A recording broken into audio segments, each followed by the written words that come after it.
Hello दोस्तों, एक बार फिर से आप सभी का आपके अपने YouTube चैनल पर स्वागत है। आज के इस लेक्चर में हम बात करने वाले हैं कि डाइपोल मूवमेंट की वजह से किसी भी मॉलिक्यूल का आयनिक कैरेक्टर कैसे बदलता है।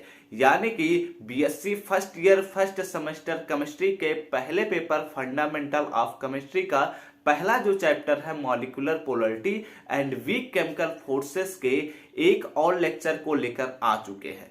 इस लेक्चर में हमें बात करना है कि percentage ionic character from dipole movement क्या होगा। यानी कि किसी भी डाइपोल मूवमेंट की वजह से उसका आयनिक कैरेक्टर में क्या बदलाव होगा उसको हमें ज्ञात करना है। तो इसमें हम सबसे पहले इसके कॉन्सेप्ट को समझेंगे, इसके फार्मूले को समझेंगे और इसके बाद इसमें हम एग्जाम्पल्स भी सॉल्व करने वाले हैं कि कैसे किसी भी अगर डाइपोल दिया है तो उसके हम परसेंटेज आयनिक कैरेक्टर को कैसे निकालते हैं।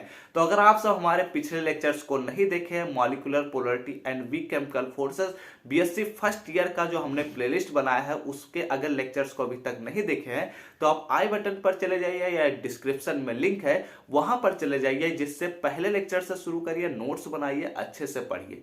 तो बिना देरी किए आइए चलते हैं अपने नोटबुक पर। मेरा नाम है ऋषभ सिंह, आइए चलिए कुछ पढ़ लेते हैं।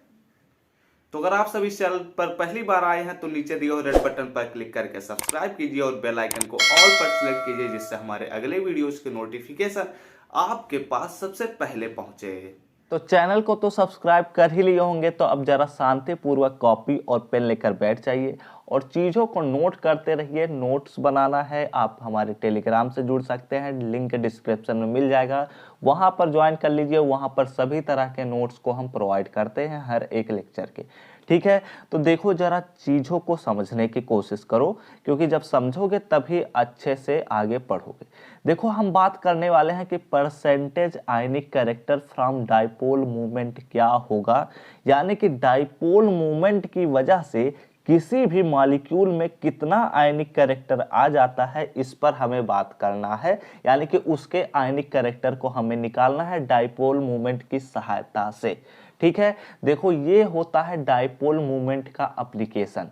यानी कि जैसे हम किसी भी तरह के उपयोग को पढ़ते हैं वैसे ही हम डाइपोल मूवमेंट का एप्लीकेशन, उसके उपयोग के बारे में पढ़ने वाले हैं। तो इसको बेसिकली हमें देना चाहिए था, जैसे कि वो सिलेबस में ही देना चाहिए था डाइपोल मूवमेंट के साथ ही, dipole movement and its application में। लेकिन यहाँ पर केवल डाइपोल मूवमेंट ही पूछा था, तो हमने केवल डाइपोल मूवमेंट के बारे में बताया था। सब कुछ अच्छे से आप वो लेक्चर देख सकते हैं, आई बटन पर मिल ही जाएगा या डिस्क्रिप्शन में लिंक होगा वहाँ से मिल जाएगा। उसके बाद दे दिया था मॉलिक्यूलर स्ट्रक्चर के बारे में कि डायटोमिक मॉलिक्यूल क्या होता है, पॉलीएटॉमिक मॉलिक्यूल क्या होता है, इन सब पर हमने बताया था। ठीक है, तो अब हम बात कर लेते हैं कि percentage ionic character from dipole movement क्या होगा। इसका पहले हम कॉन्सेप्ट समझेंगे। सबसे पहले हम किसी भी वीडियो में क्या करते हैं, कॉन्सेप्ट बताते हैं। उसके बाद इसमें हम एक फार्मूले को भी देखेंगे और उस फार्मूले के बाद हम इसके न्यूमेरिकल प्रॉब्लम को भी सॉल्व करेंगे। ठीक है, तो ये लेक्चर मुझे तो लगता है कि अच्छे से इम्पोर्टेंट हो सकता है, क्योंकि हो सकता है यह पहला जो यहाँ से एक क्वेश्चन बनेगा वो आपके एग्जाम में आ सकता है। देखो किसी भी चीज़ों को जरा समझो, डाइपोल मूवमेंट के सहायता से हम बहुत सारे चीज़ों के बारे में पता कर सकते हैं। जैसे कि मॉलिक्यूल के पोलरिटी के बारे में हम जान सकते हैं। अब देखो अभी पोलराइजेशन के बारे में तो शायद अभी लेक्चर्स में अपलोड नहीं किया हूँ, लेकिन अगला लेक्चर मेरे ख्याल से पोलराइजेशन पर ही होगा और पोलराइजेशन और फजांस रूल पर ही है। तो उस लेक्चर में आप लोग जब पढ़ेंगे तो वहाँ से समझ जाएंगे कि पोलरिटी क्या होता है। ठीक है, उसके बाद हम डाइपोल मूवमेंट की सहायता से ही हम किसी भी एलिमेंट का हम इलेक्ट्रोनिगेटिविटी ज्ञात कर सकते हैं और हम परसेंटेज आयनिक कैरेक्टर भी ज्ञात कर सकते हैं। तीसरा कि किसी भी मॉलिक्यूल के हम नेचर यानी कि उसके हम प्रकृति या फिर ऐसे कह सकते हैं उसके हम आकृति के बारे में पता कर सकते हैं। ये सभी चीज़ें हैं, बहुत सारी चीज़ें हैं इनका उपयोग करने के लिए डाइपोल मूवमेंट का। तो डाइपोल मूवमेंट तो समझ में आ गया था, एक बार हम फिर से रिकैप कर देते हैं क्योंकि डाइपोल मूवमेंट से ही शुरुआत है चीज़ों को। तो ध्यान से देखो, डाइपोल मूवमेंट कहता है कि दो एटम के बीच का जो डिस्टेंस होता है और किसी एक एटम का जो भी चार्ज होगा उनके बीच जब एक हम सदिश गुणनफल यानी कि वेक्टर मल्टीप्लिकेशन कर देते हैं तो जो वैल्यू हमें मिलती है वही हमारी डाइपोल मोमेंट यानी कि म्यू कहलाने लग जाती है। तो अब जरा ध्यान से सुनो यहां पर चीजों को देखो। जब अगले लेक्चर में पोलराइजेशन पढ़ोगे तो वहां से एक चीज हम उठाना चाहते हैं, अभी तो अगले लेक्चर में पढ़ोगे लेकिन हम चीजों को जरा समझाने की कोशिश करते हैं। देखो, जब भी कोई भी आयनिक बॉन्ड बनता है, ध्यान से सुनना मेरी बात को, जब भी कोई आयनिक बॉन्ड बनता है यानी कि आयनिक बॉन्ड मतलब कि चलो मान लेते हैं कि एक है Na और एक है Cl, तो ये है Na प्लस और Cl माइनस होता है, ठीक है। Na प्लस Cl माइनस एक आयनिक बॉन्ड है, इनके बीच एक आयनिक बॉन्ड बना रहता है और यह कंपाउंड जो है यह एक आयनिक कंपाउंड कहलाता है, ठीक है। तो देखो यह एक आयनिक कंपाउंड है और यह एक डाइपोल होगा।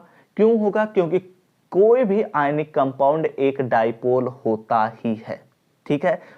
तो यह भी एक डाइपोल हो गया, तो यह कुछ मूवमेंट करेगा, ठीक है। चीजों को जरा ध्यान से सुनना। देखो कोई भी, अब जरा ध्यान से सुनो, यह एक आयनिक बॉन्ड बना है इसमें, तो कोई भी जब भी कोई भी एक कंपाउंड आयनिक बॉन्ड की वजह से एक दूसरे से जुड़े रहते हैं, उनके मॉलिक्यूल, उनके एटम्स, तो उनमें जो आयनिक बॉन्ड होता है वो थोड़ा सा कोवैलेंट बॉन्ड में भी बदल जाता है। मतलब कि Na जो है वह प्लस और Cl माइनस के साथ साथ यह Na प्लस और Cl माइनस के बीच एक कोवैलेंट बॉन्ड टाइप का भी बनने लग जाता है। यानी कि जो आयनिक गुण होता है उसका, वह आयनिक गुण थोड़ा सा उसमें कमी आ जाती है, उसके थोड़े से गुण कोवैलेंट बॉन्ड में बदलने लग जाते हैं।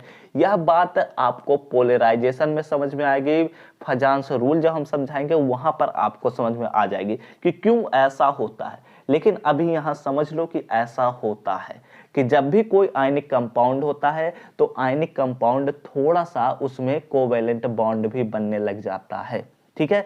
तो इसी के बारे में हम डाइपोल मूवमेंट की सहायता से हम पता कर सकते हैं कि कोई भी आयनिक कंपाउंड है तो उसमें कितना आयनिक कैरेक्टर होगा, कितना उसमें कोवैलेंट कैरेक्टर होगा, यही चीज हम पता कर सकते हैं। तो इसी के बारे में हम पढ़ने वाले हैं। तो ध्यान से देखो, चीजों को नोट करना, अगर नोट बुक बनाना है अभी तो, नहीं तो नोट्स चाहिए तो सीधे आप लोग टेलीग्राम से ही जुड़ जाइए।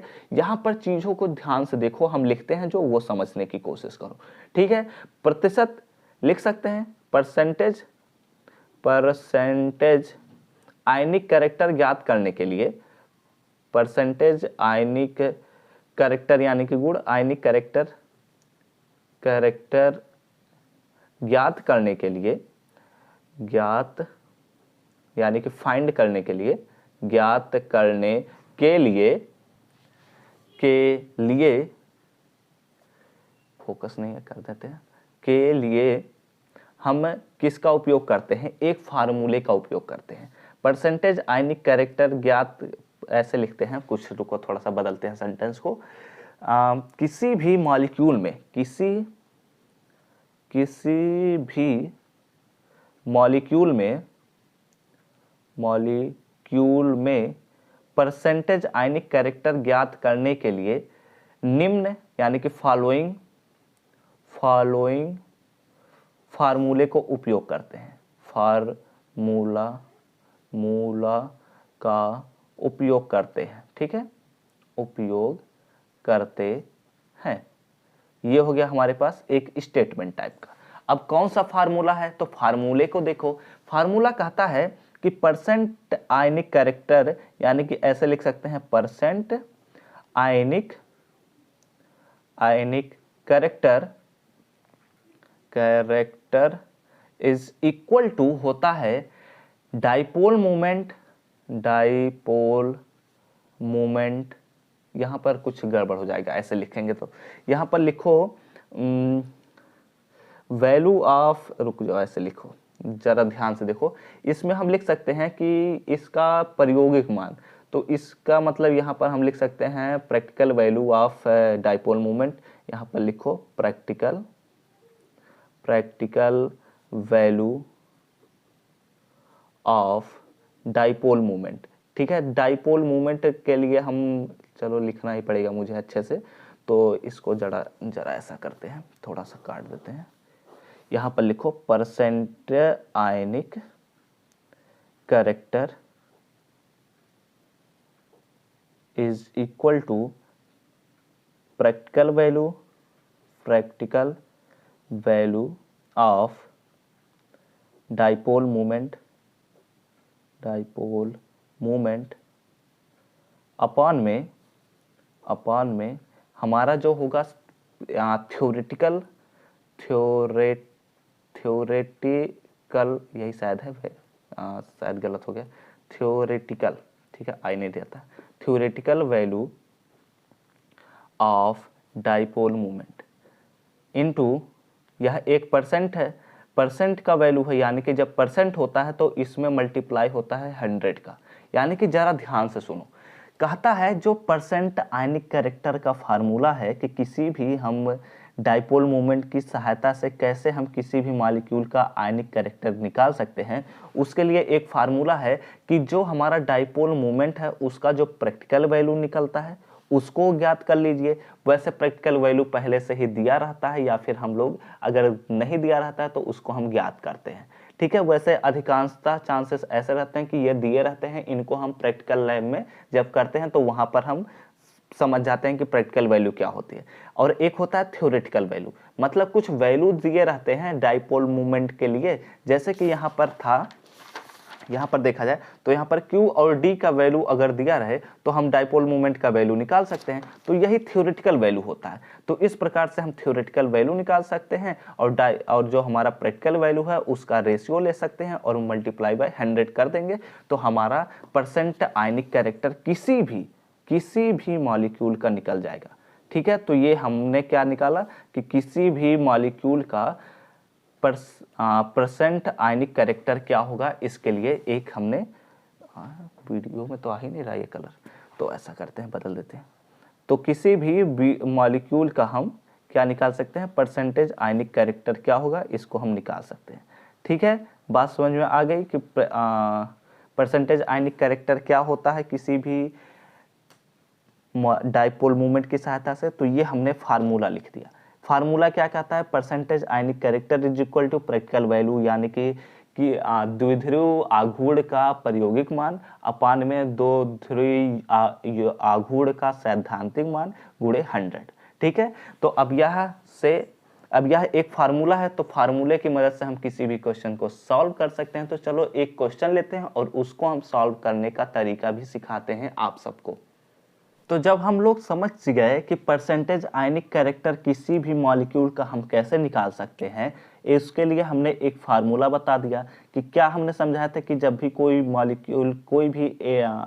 मॉलिक्यूल है जो आयनिक मॉलिक्यूल है, तो उस मॉलिक्यूल में हमेशा कुछ ना कुछ कोवैलेंट बॉन्ड के कैरेक्टर भी आ जाते हैं, जिसका वजह से उसका आयनिक कैरेक्टर कम हो जाता है। तो उसी आयनिक कैरेक्टर को ज्ञात करने के लिए हमने क्या किया, एक फार्मूला बनाया। उस फार्मूले में कहा गया कि जो हमारा डाइपोल मूवमेंट है, यानी कि यह जो डाइपोल है वह कैसे मूवमेंट कर रहा है उसका प्रैक्टिकल वैल्यू निकाला जाए, और उसी मॉलिक्यूल का अगर हम थ्योरेटिकल वैल्यू निकाल सकते हैं, उसी डाइपोल मूवमेंट का थ्योरेटिकल वैल्यू निकाल सकते हैं, तो इन दोनों का रेशियो लेने पर उसमें 100 से जब मल्टीप्लाई कर देते हैं तो उस मॉलिक्यूल का, या फिर कह सकते हैं उस डाइपोल का, हम परसेंटेज आयनिक कैरेक्टर निकाल सकते हैं। तो उसी पर बेस एक क्वेश्चन हमने लिया कि HCl का परसेंटेज आयनिक कैरेक्टर ज्ञात करो। यदि HCl में डाइपोल मोमेंट का जो प्रैक्टिकल वैल्यू है, प्रैक्टिकल वैल्यू जो हमारे पास है 1.03 डी का मतलब क्या, डी बाई, हमने डाइपोल मोमेंट में समझाया था कि डी बाई क्या होता है। तो तथा इसकी बंध लंबाई यानी कि बॉन्ड लेंथ जो हमारे पास है 1.27 एंगस्ट्रॉम हो, ठीक है। और इसी के साथ साथ हम यहां पर यह भी नोट कर देते हैं कि जो H, या फिर ऐसा भी लिख सकते हैं H का H पर चार्ज, H का यहां पर ऐसा लिख लो Q इज इक्वल टू 4.8 गुणे 10⁻⁻10, ठीक है, 4.8 गुणे 10⁻⁻10 और यहाँ इसका मात्रक होता है, हमने बताया था ESU, तो यहाँ पर यह भी लिख लेते हैं क्योंकि ये क्वेश्चन में दिया रहता है। ठीक है, तो अब इसका हम क्या करेंगे, देखो जरा ध्यान से सुनो, अगर बायो से हो तब भी सुनो क्योंकि आपके लिए बहुत आसान से तरीके से मैं समझाने वाला हूँ। देखो बस कुछ नहीं करना, बस ज़रा ध्यान से सुनो। हमें क्या करना है, सबसे पहले देखो हमारे पास दिया है प्रैक्टिकल वैल्यू डाइपोल मोमेंट का प्रैक्टिकल वैल्यू हमारे पास पता है। हमें केवल निकालना है थ्योरेटिकल वैल्यू उसी डाइपोल मोमेंट का, जिसमें हमें क्या क्या ज्ञात करना है कि डाइपोल मोमेंट का बॉन्ड लेंथ क्या है, तो बॉन्ड लेंथ पहले से ही दिया है। डाइपोल मोमेंट पर डाइपोल के किसी एक एटम पर कितना चार्ज है, तो वो चार्ज भी हमने बता दिया कि इतना चार्ज है। तो इसी की सहायता से जो हमने बताया था डाइपोल मोमेंट के लिए डेफिनेशन में एक फार्मूला, उसी फार्मूले को हम उपयोग करने वाले हैं। तो यहाँ पर हम लिखेंगे, कुछ चीज़ों को लिख लेते हैं। HCl के लिखो, HCl के डाइपोल मोमेंट का थ्योरेटिकल वैल्यू निम्न प्रकार से ज्ञात कर सकते हैं। ठीक है, निम्न प्रकार से ज्ञात कर सकते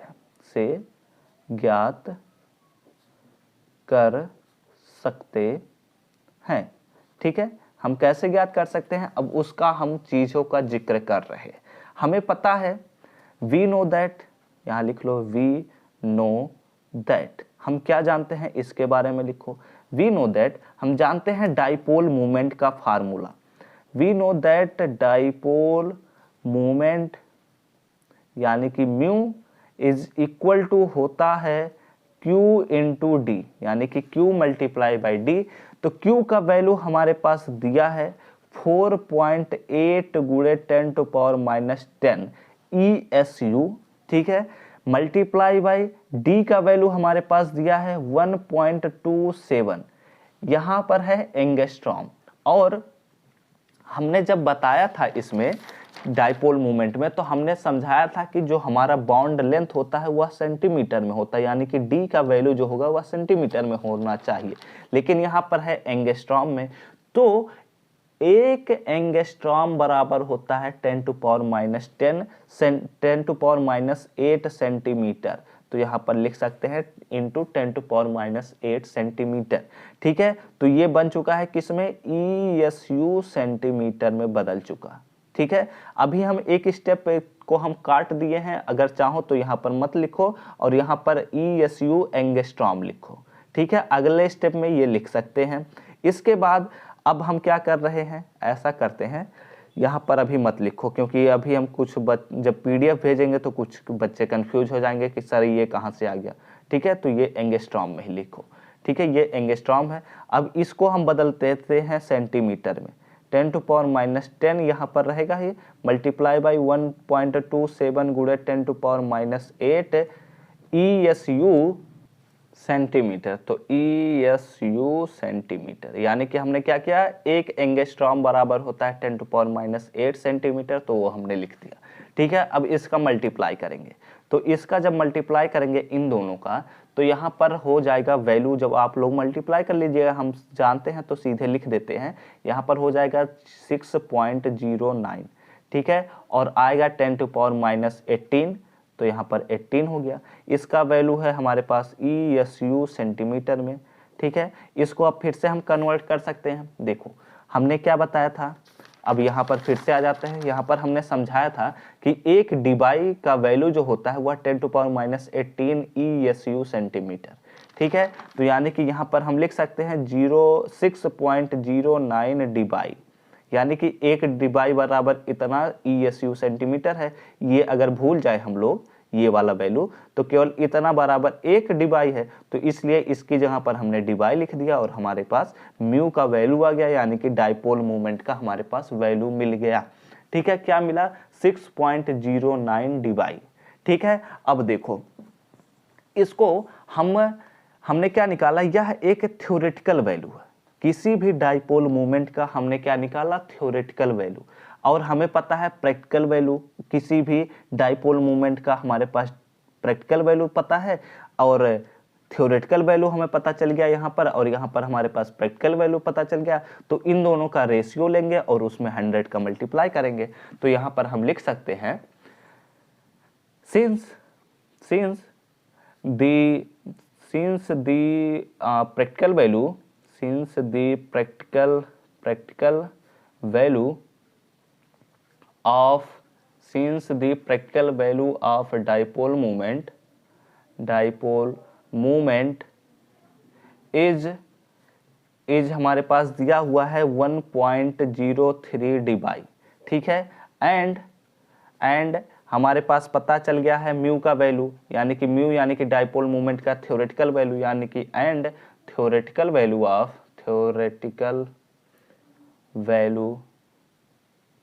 ऑफ डाइपोल मोमेंट इज हमारे पास पता चल गया है 6.03 dBi, यानी कि यहाँ पर हो जाएगा 6.09 है, 0.9 dBi। देन हम क्या लिख सकते हैं, देन हम लिख सकते हैं कि परसेंटेज आयनिक करेक्टर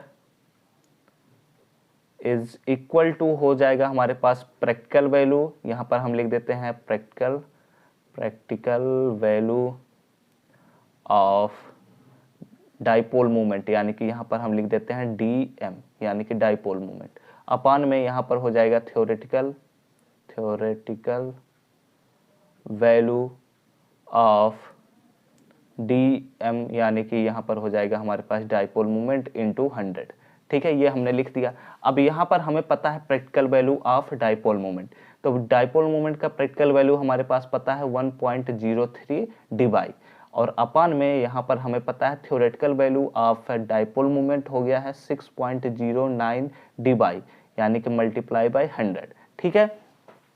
तो जब इसको हम सॉल्व करेंगे तो आप लोग अगर ध्यान से देखें तो इसको जब हम सॉल्व करेंगे तो यहाँ से हो जाएगा, यहाँ से दशमलव हट जाएगा, यहाँ से दशमलव हो जाएगा, तो यहाँ 103 और यहाँ 609 इंटू 100, ठीक है। अब इसको जब आप सॉल्व करेंगे तो आप लोग अपने तरीके से सॉल्व करिए, हमें सीधे आंसर पता है क्योंकि हमने पहले ही सॉल्व करके रखा है। तो इसको हम लिख सकते हैं वो 16.9, ठीक है। और इसके लिए ये हो गया हमारे पास परसेंटेज आयनिक करेक्टर, यानी कि HCl का हमें जो ज्ञात करना था परसेंटेज आयनिक करेक्टर, तो यहाँ लिख सकते हैं हेंस परसेंटेज आयनिक करेक्टर